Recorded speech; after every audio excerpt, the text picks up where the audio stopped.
Esta mañana nos acompaña nuevamente el asesor legal y capacitador del Departamento de Justicia de los Estados Unidos, agencia OPDA, el doctor Fabián Andrés Ordóñez Tacué, esta vez con la ponencia Declaraciones anteriores y testimonio adjunto.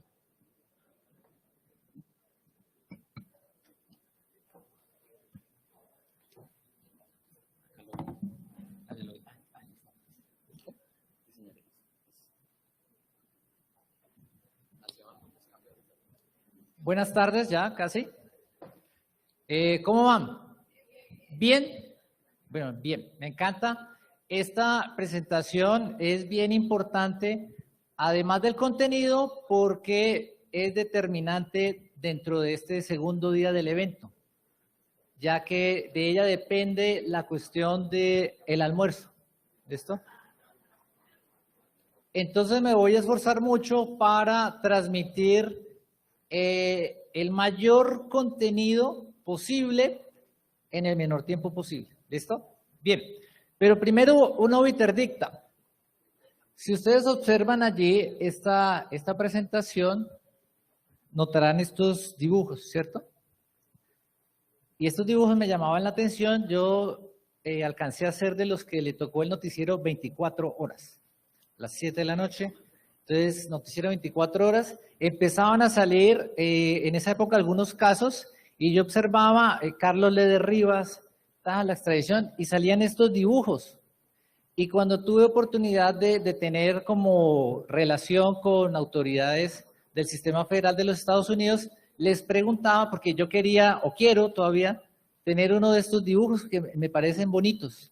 Entonces me explicaron la razón de por qué en Estados Unidos se realizan esos dibujos. Tiene que ver con lo siguiente.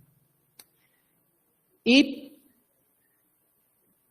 resulta que en 1935 se llevó adelante un juicio contra el presunto secuestrador del hijo del señor Charles Lindbergh. ¿Quién era Charles Lindbergh? Un famoso, exacto, ¿se acuerdan del dicho? Más perdido que el hijo de Lindbergh. Yo no entendía. Resulta que el hijo desapareció. Los periodistas de la época se metían a la sala donde se llevaba el juicio, grababan y grababan lo que más se podía y luego salían a los medios de comunicación a filtrar todo lo que ocurría y por medios televisivos y de radio de la época. O sea, era como una película de juicio, de las que hay tantas.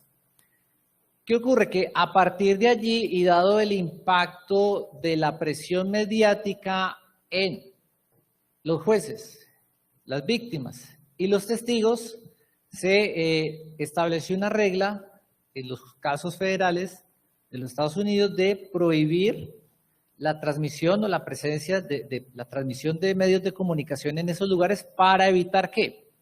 Esa presión mediática.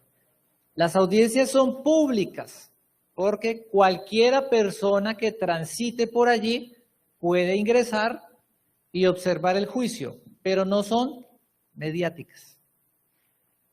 ¿Cómo se deja entonces constancia de que para toda la ciudadanía se está llevando a cabo el juicio y se está realizando a través de estos dibujos?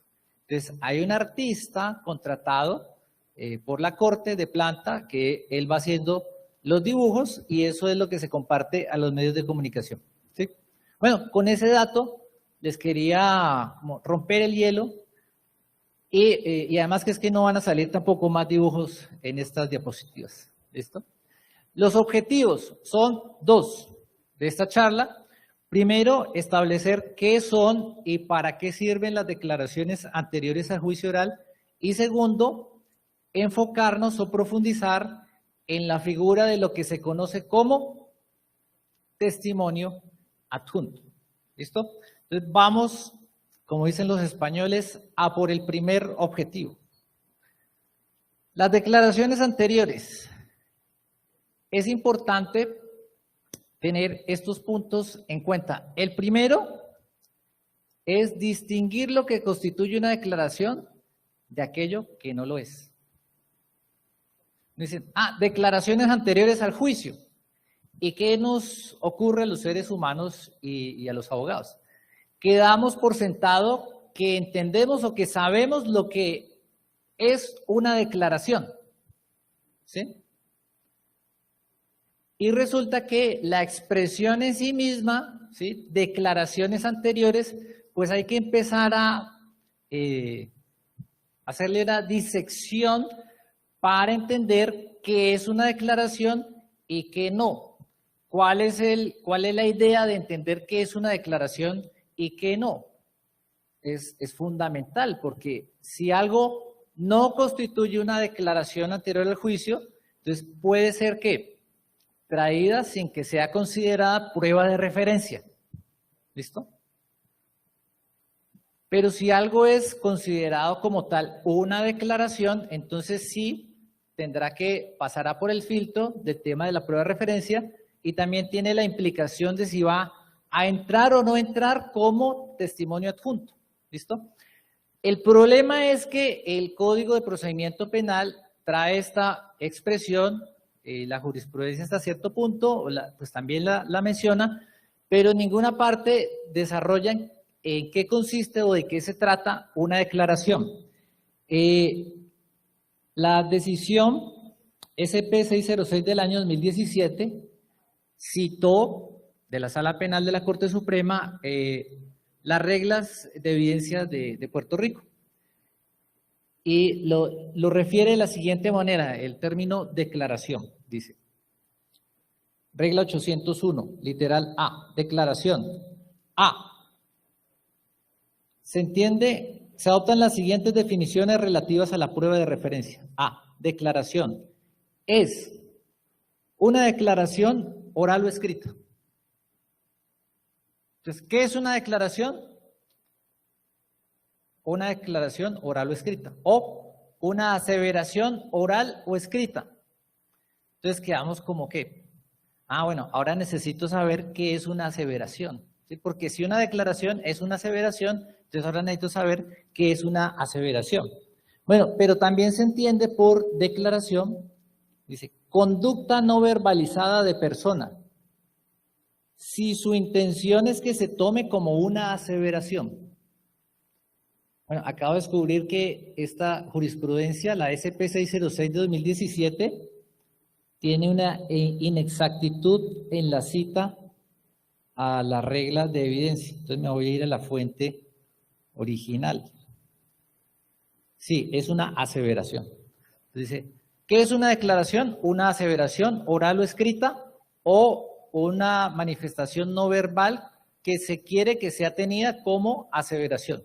Por ejemplo, esto.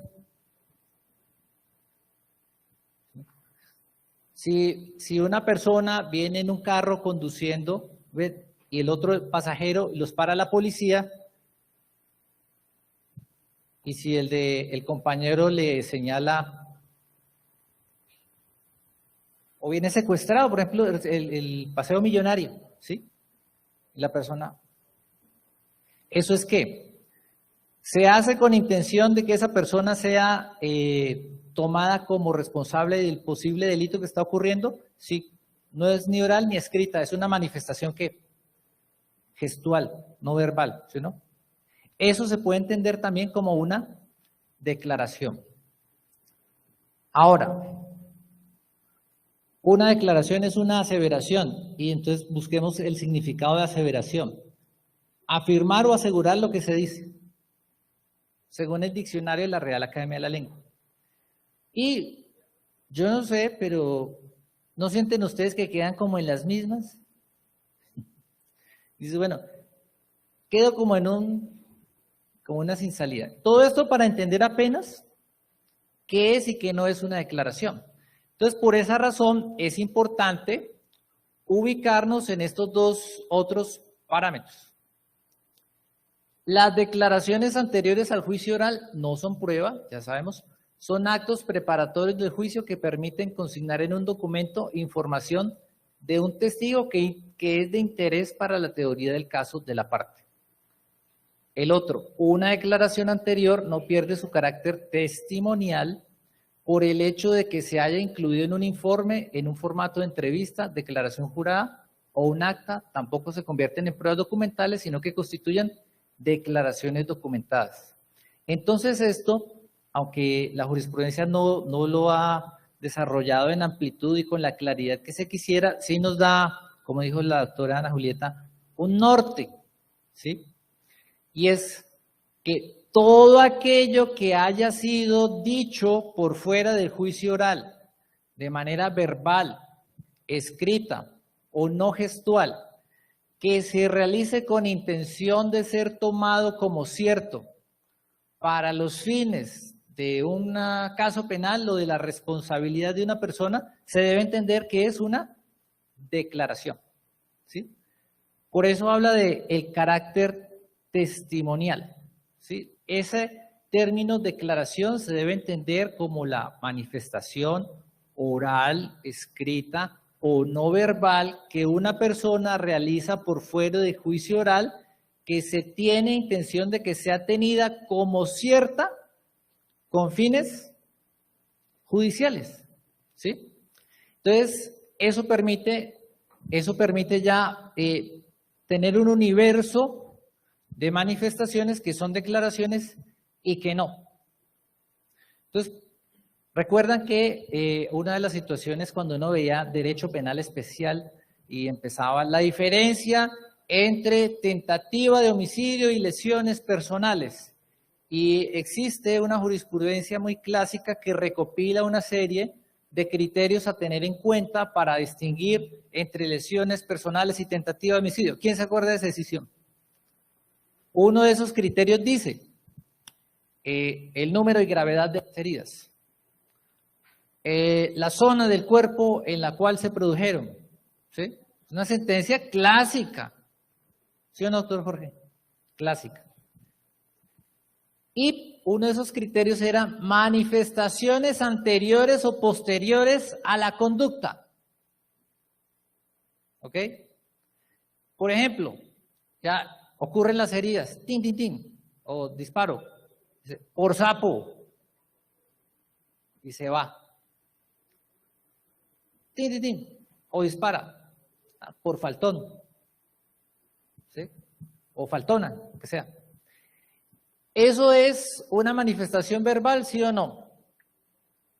¿Sí es declaración? No, no es declaración, porque esa manifestación posterior o anterior al delito que se realiza no fue algo que se dijo con intención de que sea tomado como cierto en el juicio. Pero la existencia de esa afirmación sí puede derivar ¿qué? Una prueba, una manifestación que tome en cuenta para probar el dolo, para inferir el dolo, sino para inferir el ánimo de muerte y no el de lesiones, etc. Entonces, esa es una discusión muy densa. En Estados Unidos hay unos manuales así de gruesos y demás, de reglas y de excepciones que tienen que ver con qué se considera declaración y qué no. No nos vamos a extender en eso porque si no se nos enfría el almuerzo. Lo segundo que hay que tener en cuenta entonces es que hablamos ayer, de acuerdo al principio de inmediación y las garantías procesales, todo ciudadano tiene derecho a confrontar a sus testigos en el juicio. Entonces tú no puedes confrontar, como no se puede confrontar contra una declaración jurada, ¿sí? Ni se puede confrontar contra un informe de perito, sino que la confrontación se cumple ¿con quién? Con el órgano de prueba, es decir, el testigo. Entonces, por esa razón, las actas, los informes, las declaraciones juradas, entrevistas, sea que se hayan tomado en discos compactos, videograbadoras, grabadoras, o en hojas de papel o PDF, pues no pueden ser tomadas como pruebas en el juicio, ¿sí? ¿Para qué sirve eso? Entonces, ¿para qué sirve eso? ¿Para qué sirven entonces las declaraciones anteriores si no pueden ser tomadas como prueba? Para dos cosas. Y aclaro aquí, ¿para qué sirven las declaraciones anteriores o finalidades durante el juicio? Pues porque antes del juicio, pues también tienen una finalidad, ¿no? Y después imagínese usted a un fiscal sin expediente, o un fiscal que lleve un caso sin informes, o un fiscal que lleve un caso sin entrevistas. Pues antes del juicio sirven ¿para qué? Pues para documentar la actividad investigativa, ¿sí o no? Pero cuando ese fiscal trabaja ese caso, le mete el programa metodológico y demás y lo forma, si decide impulsarlo, lo que ese fiscal tiene en el expediente es un borrador de lo que va a ser ¿qué? El juicio. ¿Listo? ¿Qué constituyen las declaraciones juradas, entrevistas, los informes que suscriben los investigadores? Pues el borrador de lo que ese investigador, testigo o perito va a manifestar, ¿dónde? En el juicio. ¿Listo? Es como el libreto de esa representación que él va a hacer allá. Entonces, eso es antes del juicio. Ahora sí, durante el juicio. Las declaraciones anteriores tienen dos finalidades.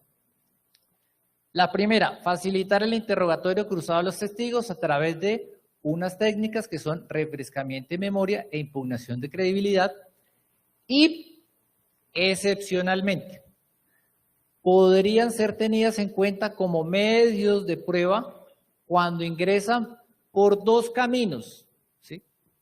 Entonces, regla general, las declaraciones anteriores no deben constituir prueba, pero hay dos caminos por los cuales las declaraciones anteriores sí pueden ser tomados como medios de prueba para que un juez razone y tome su decisión respecto al caso. ¿Son cuáles? La prueba de referencia y el caso del testigo hostil. ¿Quién es el testigo hostil? Exacto. El testigo hostil no puede ser el de la contraparte, porque ese es hostil por definición, ¿sí? El testigo hostil es mi propio testigo, que como dijo una vez un colega preguntándole a un magistrado de la Corte Constitucional, dijo, doctor, magistrado, allá en Popayán, en mi concepto es que la Corte se patrasea con ese criterio. Pues sí, pues el testigo hostil es ese que se patrasea, saca el que sabemos, evade, ¿listo? Y se torna ¿qué? No cooperativo con la persona que lo postuló para llevarlo a juicio, ¿listo? Ahora, vamos a pasar rápidamente por estas primeras técnicas, son elementales, ¿cierto? Refrescar memoria. Para refrescar memoria, pues se puede hacer al testigo, al investigador, al perito, ahí están los referentes legales. Claramente el perito no es que se tenga la posibilidad, sino que tiene el derecho de contar con sus elementos para refrescar memoria, pero sí quiero detenerme en refrescar memoria solo en una situación en particular, y es, ¿qué manda la técnica de cómo se debe hacer el refrescamiento de memoria? Primero, pues que al testigo se le tiene que olvidar algo. Si no se le ha olvidado nada, yo no le puedo preguntar, refrescar memoria. Entonces, a la pregunta, ¿recuerda usted cuáles eran las placas del vehículo que fijó fotográficamente? No recuerdo. Ahí se activa ¿qué? La opción de refrescar memoria, ¿sí? Y eso es relativamente fácil la técnica. El problema es cuando usted le presenta a un investigador un dato que así, bueno, cuando se refresca memoria, la persona revisa su declaración anterior y si usted es un litigante fino, ¿cierto? Le debe retirar el escrito a la persona o quitarlo de la pantalla y preguntarle ahora sí por el dato. ¿Qué ocurre en la mayoría de los casos? Que le dejan el papel. Entonces no es que sea que refresque memoria, sino que lee. ¿Listo? Entonces, pero si usted es un litigante, con el gusto que da ver una persona tan litigar y que maneja la técnica, y cuando el fiscal y el defensor son buenos, pues eso es chévere, ¿sí? Entonces, si usted ve un fiscal o un defensor que hace eso, el tipo maneja la técnica, ¿listo? Ahora, pero hay datos que así tú se los pongas de presente y le retires el documento, pues los va a olvidar. Los va a olvidar porque son muy extensos. Y resulta que en esos casos hay una regla Acá se han visto que hay una norma que habla de los escritos de pasada memoria. Esa es otra norma perdida ahí en el código que nadie sabe cómo para qué funciona. Pero la razón de esa regla que se trajo allí de escritos de pasada memoria es que fue como mal copiada de las reglas de evidencias federales, y les voy a leer esas reglas, la regla para que miren cómo funciona. Es la regla 805 literal E. Va a mirar acá. La 805.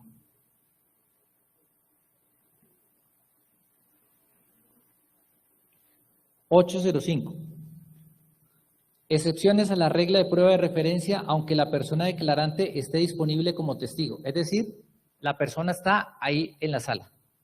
Literal E. Dice, aun cuando la persona declarante esté disponible como testigo, una declaración no estará sujeta a la regla general de exclusión de prueba de referencia en las siguientes circunstancias. Escrito de pasada memoria. Un escrito o un récord relativo a algún asunto del cual una persona testigo tuvo conocimiento pleno alguna vez, pero al presente no recuerda lo suficiente para poder testificar sobre ello con cabalidad y precisión. Si se ha demostrado que dicho escrito o récord lo hizo o lo adoptó la persona testigo cuando el asunto estaba aún fresco en su memoria y refleja correctamente su conocimiento sobre dicho asunto. Si se admite el escrito récord, se podrá leer o escuchar como prueba, pero no se recibirá como exhibit a menos que lo ofrezca la parte contraria. Entonces, ¿sí ven para qué sirve el escrito de pasada memoria? ¿Se acuerdan que antes se utilizaban lo que se llamaban agendas de papel? O sea, que eran con lomo dorado y letricas doradas y todo. Yo de litigante gasté unas cuantas agendas de esas y de gente que... A uno litigante creen que es que vive lleno de plata, pero a uno le mama mucho gallo, ¿sí o no? Hay gente que le hace perder el tiempo y tal, y no salen con nada o no pagan y demás. Entonces uno era lleno, agendas, citas, casos, tal. Y alguna vez, no sé si alguno de ustedes ha tenido la experiencia de encontrarse una agenda de esas. Y recordar, dijo, ese es el típico escrito de pasada memoria. Usted sabe que la agenda es suya, que todo lo que está ahí escrito es de su autoría. Y si usted se lo ponen a leer, si no, yo no me acuerdo. Yo sé que esto lo escribí y que así fue. Aquí dice, terceras jornadas de Derecho, Tribunal de Cali. Pero no me acordaba la verdad. Pero sí, es algo que yo escribí y es de mi autoría. Pensemos ahora en un libro de esos de población, de los CAI de policía, o en las minutas de los edificios de vigilancia. Entonces, ahí se escriben cosas, un montón. ¿Qué vigilante o policía se va a acordar 2, 3, 4, 5 años después de eso que escribió? No se acuerda. De las placas del carro que ingresó, de la cédula del señor fulano, por una reunión controversial que hubo en algún lugar. No se acuerda. ¿Usted lo recordaría? No. Así se lo ponga no. Entonces, ¿el que tiene que acudir? Al escrito de pasada memoria para que se permita, ahí sí, la lectura completa. ¿Listo? Entonces, ese es el tema con, digamos, ese es el plus que quería traer con el tema de refrescar memoria. Otra finalidad, la impugnación de credibilidad. Este es muy bonito. ¿Para qué se utiliza? O sea, el presupuesto para la utilización, esto es una técnica, es que exista una inconsistencia entre lo declarado por el testigo de la contraparte en el juicio oral y lo relatado por él en una declaración anterior al juicio. La inconsistencia podría manifestarse a través de, esto es parecido a los errores en casación, ¿sí? Una contradicción entre su declaración anterior y lo dicho en el juicio. Aquí dijo que el señor, que el carro era verde, y acá en el juicio dijo que era azul. ¿Listo? Aquí dijo que conocía al señor fulano de tal como comandante de la subestructura XY, y acá dijo no conocerlo. ¿Sí? Es una contradicción. O, aquí hay que, ya, comparar, ¿qué se compara? Lo que dijo por fuera del juicio con lo que dijo sentado en juicio. Y en esa comparación puede haber una contradicción o una adición. En el juicio dice algo adicional que no mencionó en la declaración anterior. Por ejemplo, la persona fue accedida carnalmente y eso lo dejó en su declaración anterior y en el juicio adiciona algo. Eso que adiciona es, sí, pero eso fue consentido de mi parte y fue realizado con mi pleno conocimiento y voluntad y satisfacción que tuve. ¿Sí? Entonces, omitió, bueno, en el juicio que está haciendo, adicionando algo que no había en la declaración anterior. ¿Sí? Ya se imaginarán ustedes que la siguiente inconsistencia es por omisión. Es decir, cuando en el juicio oral se omite un punto importante que sí había sido mencionado en la declaración anterior. Omite interesadamente el testigo X dato. ¿Listo? Entonces, cuando se dan esas tres situaciones, comparar la declaración del juicio con lo que está diciendo el testigo, se activa la posibilidad de hacer la impugnación de credibilidad. Pero, ojo, yo en un principio creía que tú solo podías impugnar la credibilidad con las declaraciones anteriores y resulta que no. Las declaraciones anteriores son una de muchas herramientas con las cuales se puede impugnar a un testigo y pues las trae el código. Dice, naturaleza inverosímil o increíble del testimonio. Dice, no, el típico, la cuestión de el rapto extraterrestre, ¿no? Y no, fui raptado por unos seres de una civilización más inteligente, tal, no sé, amanecí desnudo en medio de la calle y resulta que era que le habían dado escopolamina por irse por allá para donde no se debía. ¿Listo? Entonces, naturaleza inverosímil. Capacidad del testigo para percibir, recordar prejuicios, manifestaciones anteriores, ya dijimos, carácter o patrón de conducta del testigo en cuanto a la mendacidad. Si ha faltado la verdad en juicios anteriores o ha sido sancionado, contradicciones en el contenido de la declaración, carácter o patrón de conducta del testigo en cuanto a la mendacidad. Yo tuve un caso contrainterrogando al testigo como fiscal, que ocurre mucho, ¿no? A veces van a declarar quiénes en favor de la defensa, los familiares, o el que va a declarar es un subordinado de la persona contra la cual se está declarando, etcétera. Entonces, esos intereses, ¿sí? Los amores o los desamores, el odio o el amor, el afecto o el desafecto, cuando son evidentes, son aspectos a tener en cuenta en los contrainterrogatorios como motivo para impugnar credibilidad. Entonces, puede hacerlo a través de otras líneas de trabajo diferentes a la existencia de contradicciones entre una declaración fuera de juicio y el mismo juicio oral. Bien, voy a darle avance porque necesitamos llegar al tema del testimonio adjunto. Entonces, en el testimonio adjunto, ¿qué ocurre? Esa técnica está supeditada a que mi testigo se haya retractado o cambiado la versión en el juicio, pues de otra forma no existiría ninguna razón que justifique que ingresar la declaración anterior.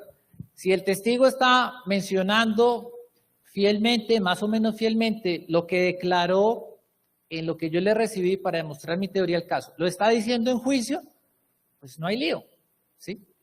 La cuestión surge es cuando hay un cambio en la versión. ¿Cuál es el escenario del juicio para esto? El interrogatorio directo. Normalmente el de la fiscalía, ¿no? Porque no conozco testigos de la defensa que se retracten, aunque sí me comentaron un caso que de un coacusado que llegó y señaló al otro así, no, y eso fue con este. Uy, puede ocurrir, puede ocurrir. Ojo con esto, ojo con esto. En la forma el testimonio adjunto, en su mecánica, es igualito a la impugnación de credibilidad, en la forma. ¿Por qué? Porque hay la versión del juicio y la versión inconsistente. En la impugnación de credibilidad, confronta al testigo con la declaración anterior, en el testimonio adjunto también. Pero en lo que se diferencian el testimonio adjunto de la impugnación de credibilidad es en la finalidad, porque en la impugnación de credibilidad yo lo que quiero es que no le crean al testigo de la contraparte, mientras que en el testimonio adjunto lo que yo quiero es que le crea a una de las versiones que dio mi testigo, ¿sí? Entonces, ese es el cambio. Aunque la mecánica de la técnica es igual, la finalidad es bien diferente. Y en la medida de lo posible, la idea es mostrar si hubo algún posible motivo para la retractación. Esta técnica también se le denomina como testimonio anexado, complementario o adjunto. De hecho, aquí voy a poner unos referentes jurisprudenciales, porque esto nació aquí a la vida en Colombia con esta decisión 25138 de 2006. Si tú revisas de pe a pa esa decisión, en ninguna parte dice testimonio adjunto. El término testimonio adjunto, pues no sé, eso como que es una etiqueta, sobre todo en la agencia, cuando entrenábamos a los fiscales, mencionábamos esta decisión y les decíamos que eso era testimonio adjunto. Testimonio adjunto, testimonio adjunto. Un día un fiscal me llamó hace muchos años, es que estoy aquí con un juez y todo, y me dice que el testimonio adjunto ese no existe. Y yo, pues lo que le dice el juez es cierto, eso no existe. Que diga así, testimonio adjunto, no existe. Lo que pasa es que hay una decisión de la Corte que prevé esa posibilidad cuando un testigo se retracta. Luego, ya la Corte salió otra por allá que dijo testimonio anexado, complementario o adjunto, y ya definitivamente la etiqueta triunfadora y que se quedó esa técnica es testimonio adjunto. Hoy en día sí ya hay múltiples decisiones en ese sentido. Bien. Ya, que ayer estaba ya el... ok. Pasos a tener en cuenta. ¿Cómo se hace un testimonio adjunto? Esto es una cosa en la teoría y otra en la práctica. Bueno, el presupuesto ya lo dijimos. Paso 1, asegúrese que en verdad el testigo se ha retractado. ¿Sí? Asegúrese que en verdad el testigo se ha retractado, porque puede que su testigo sea muy nervioso. ¿Sí? Se le olvide. ¿A quién no le ha pasado que se sube aquí, dice, voy a compartirles sobre el testimonio adjunto? Los nervios, claro, pueden paralizar, pueden llevar a cometer ¿qué? Lapsus, ¿sí o no? Entonces, eso puede ocurrir. Entonces, asegúrese que es una genuina retractación, más no un cambio deliberado de versión, más no una situación, un lapsus, una situación de nervios, etc. Paso 2. Interrogue al testigo por todos los temas para saber en cuáles hubo o no retractación. Entonces, porque en un interrogatorio hay varios temas y subtemas. Por ejemplo, la presencia en el lugar, lo que percibió, lo que pasó después, la acreditación del testigo, lo que recogió en la escena, lo que mandó a analizar. Ahí hay como 3 temas, ¿sí? Entonces, la pertenencia a la organización, el tiempo en el que transcurrió, las personas que conoció, los eventos materializados. Ahí hay 4 temas. Entonces, usted, en los temas que tenga previstos de interrogatorio, pase por todos esos a ver en cuáles se retracta y en cuáles no. Porque usted le puede decir, sí, yo pertenecía a esa organización, sí, por tanto tiempo. No, yo no conozco ningún comandante estrella, ¿sí? Entonces, ¿se le retractó en cuántos temas? En 3 se le retractó en 1. De 3 temas se le retractó en 1. Entonces, sobre ese va a recaer ¿qué? La confrontación con su declaración anterior para testimonio adjunto. Paso 3. Usar la declaración anterior en los aspectos en los que tuvo contradicción. Y aquí le puse un asterisco. se habilita el uso de preguntas sugestivas. ¿Qué ocurre? También escuché, ya no, pero escuché muchas situaciones donde se iba a confrontar a mi propio testigo con su declaración anterior, y entonces me hacían una llamada, pero es que el juez no me está dejando usar preguntas sugestivas porque estamos en el interrogatorio directo. Y pues claro, en el interrogatorio directo ¿son prohibidas las preguntas sugestivas? Sí, no se pueden realizar preguntas sugestivas en el interrogatorio directo. Y cuando yo llevo a mi testigo, estoy en el interrogatorio directo. Entonces, si el testigo se retracta y le sigo haciendo preguntas abiertas, nunca voy a lograr confrontarlo con la otra declaración. Por lo tanto, en el código en ninguna parte dice cuándo se activan las preguntas sugestivas en el interrogatorio directo. Y hasta donde yo he revisado, la jurisprudencia tampoco tiene como previsto ese momento crítico, que es ese switch entre testigo que está colaborando y el momento en que se retracta y pasa a ser un testigo hostil. Y es muy difícil darse cuenta para un juez o no, mirar si se está retractando. Es un poco complicado, porque a mí me ha pasado siendo juez simulado. Oposición, sustente. Es difícil, tiene que estar muy concentrado. Entonces, ¿qué se utiliza? A veces, a las partes. Señoría, en tanto hay una inconsistencia entre lo que menciona el juicio y lo que dijo fuera de él, solicito me permita tratar al testigo como hostil. ¿Sí? Entonces, puede usar esa moción. Dice, ok, se le está retractando. No vaya a ser como en un caso que leí ahí. Dice, señoría, es que el testigo está diciendo otra cosa, porque mira, acá yo le entrevisté y me está diciendo claramente que sí conocía al comandante Estrella, porque eso es como prueba de referencia y argumento de clausura casi. Entonces dice, no, señoría, el testigo es inconsistente con lo dicho en la declaración anterior, solicito, me autoriza a tratarlo como hostil. En el código no está, en la jurisprudencia no está, pero en las reglas sí está. Mire, la regla 607D, voy aquí a ponerlo.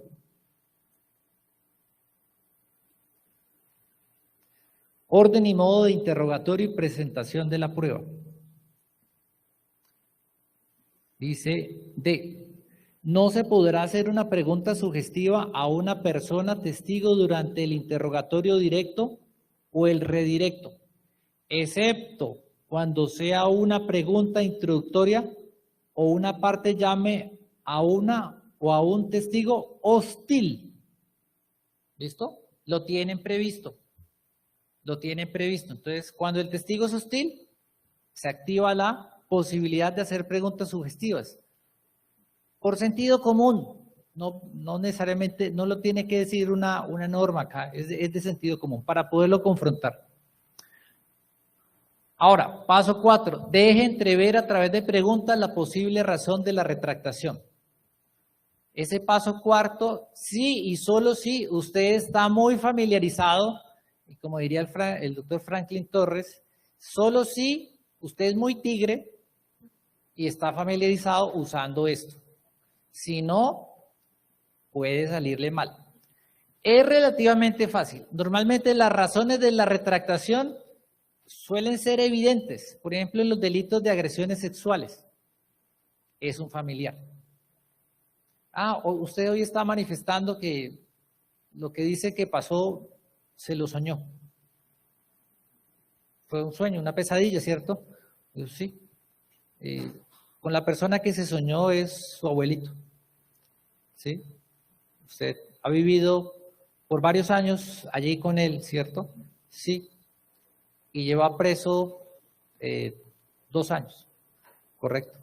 Y es verdad que él era la persona que organizaba la Navidad y le daba los regalos en su casa. Sí, así es. ¿Ya? ¿Qué más quiere usted saber? Con eso, es decir, no dejar claro, ¿no? Sino dejar entrever la razón de la retractación. Digo, es cierto que la persona contra la que usted declaró anteriormente es el jefe de sicarios de la estructura la estrellita. Digo, sí. Que ha cometido alrededor de 24 homicidios cada mes y 5 masacres. Así es. Y entre ellos ha incluido a unas personas que una vez lo iban a delatar. Sí, no más preguntas. Ya usted, no, pues se entiende. Sí, la razón de la retractación se deja entrever fácilmente. Pero hágalo sí, solo sí, tiene que. La destreza. Bien. El último punto, solicitar la incorporación de la porción o porciones de la declaración anterior como prueba. Este es un punto en el que está tropezando mucho las partes, y es que hacen lo más difícil y se olvida el último punto, que es, señoría, solicito que se incorporen como testimonio adjunto las manifestaciones leídas de la declaración anterior. ¿Listo? Yo digo que lo que se debe incorporar es la porción o las porciones que fueron leídas. Pero ¿qué estamos viendo? Que se incorpora toda la declaración. Y además que la declaración no se debería incorporar por escrito. Lo que manda la jurisprudencia y el derecho comparado es que lo que se incorpora es la lectura. Recuerdan que hay una regla, pero en la declaración anterior no se tendrá en cuenta como exhibit. ¿Sí? La declaración no se debe quedar en el escritorio del juez. Lo que se incorpora son las manifestaciones. Entre otras cosas, el artículo 347, parte final, dice que las declaraciones o deposiciones tomadas a las partes no podrán tomarse como prueba porque no fueron confrontadas. Entonces, ¿qué fue lo que sí se confrontó? La parte leída. Por esa razón, la parte no leída no puede quedar en manos del juez porque no fue confrontada, no fue escuchada, no fue publicada durante el juicio. ¿Listo? Bueno, les decía que ya para finalizar, ¿cuánto me queda? Ya. A las 45, ¿listo? Vale. Les decía que estos pasos, pues uno los menciona así y, ya entiendo. Pero en la práctica, pues la práctica suele atropellarte de manera terrible. Una situación muy particular ocurrió en este caso de la decisión SP 757-2022 de la doctora Miriam Ávila, y porque hay situaciones que realmente pueden ser desafiantes de saber si yo al testigo le tengo que refrescar memoria o hacer testimonio adjunto, o más bien es que no ha contestado nada, yo más bien voy a pedir que eso se ingrese como prueba de referencia, ¿sí? Miren este caso, voy a leerlo rápido. Es un caso de una agresión sexual a una menor de edad de 10 años que sufría de discapacidad cognitiva, hidrocefalia, por parte del hermano de su padrastro. Una tragedia nacional, casos de esos por montones. Se llega al juicio oral y se recibe el testimonio. Dice, llegada la oportunidad de escuchar a la niña, como testigo el 21 de agosto de 2015, respondió con especial fluidez los interrogantes más básicos sobre su nombre, colegio, jornada y familiares. Pero al ser indagada por la razón por la que no convivía con su madre y el motivo de la diligencia, se negó a hablar. Entonces, ¿de dónde vive? En tal lugar. ¿Cuántos años tiene? Tantos años. ¿Dónde estudia? En tal sitio.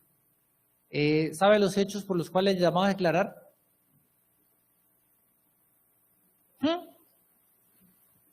Hasta ahí llega. Luego,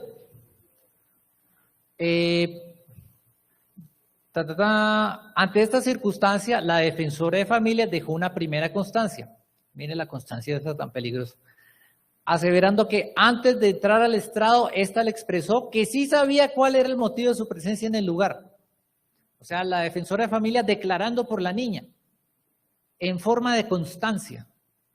Ojo los ministerios públicos que están aquí, que esas constancias no se vuelvan una declaración reemplazando al testigo. ¿Listo? Y sigue. Enseguida, la menor fue interrogada por si conocía a Rubiel Antonio Hernández Guapachá, respondiendo que sí, porque es el hermano del esposo de su mamá y desde pequeña lo había visto, que lo conoció cuando su madre se iba a quedar en la casa del acusado. Por igual mencionó que Rubiel vivía en la residencia de su hermano y que él hacía bastante que no lo veía, pero cuando se le consultó por su relación con él, respondió que no entendía bien. Entonces, otra vez va la testigo, sí, yo ese señor lo conozco, él vivía con mi hermana, y ¿cómo es su relación con él? Congelada. Entonces tú dices, ay, pucha, le refresco la memoria, ¿será que se está retractando? O sea, imagínate que te está pasando en el juicio, ¿sí? Tú ahí no sabes para dónde. Entonces, le preguntó cómo había sido su trato con él. A esta y otras preguntas acerca de si tenía algo que contar del procesado, si pasó algo cuando vivía con él, la identificación de las partes del cuerpo, la amistad o problemas con Rubiel, o sea, los puntos centrales que hacen el cargo por el cual se acusó al señor, respondió, no recuerdo, permaneció callada por largos espacios o repitió la pregunta a manera evasiva. Y entonces ahí, entonces, usted tiene dos caminos allí como litigante, de acuerdo a la jurisprudencia de la Corte también. Considerar que es una testigo que pese a estar presente es no disponible y además por ser menor de edad le ampara ingresar toda la declaración como prueba de referencia, o considerar que utilizar la declaración anterior para confrontarla y que se tenga como testimonio adjunto. ¿Cuál de los dos caminos es mejor? El segundo. ¿Por qué? Porque el primero tiene la tarifa legal negativa de la prueba de referencia. En cambio, el segundo no. ¿Listo? Ya bueno, así siguió el asunto. En el cometido de lograr que la niña absolviera interrogatorio, la defensora de familia intercaló preguntas sobre la dirección de la casa del acusado, el oficio que desempeñaba, con quién se quedaba su madre cuando trabajaba, el nombre de la psicóloga de su colegio, etcétera, etcétera. Y pues ocurrió más o menos lo mismo. ¿Listo? Ahí. Entonces, al final de cuentas, la cuestión es, bueno, finalmente ahí en la decisión se tomó como testimonio adjunto lo que se había declarado, pese a que la Fiscalía no solicitó expresamente que se incorporara, y digamos que ahí se moduló un poco la línea jurisprudencial, ¿sí? Entonces la idea es lo siguiente, la invitación con esto es tener claros los pasos y al final tener en cuenta estos caminos para utilizar declaraciones anteriores cuando hay dos o más versiones de los mismos hechos. Si el testigo se mantiene en la versión favorable a su teoría del caso, pues se debe blindar al testigo, es decir, cubrir los puntos o los flancos del contrainterrogatorio que puedan venir. Si adopta una versión contraria a mi teoría del caso, puede tratarlo como testigo hostil o adjunto,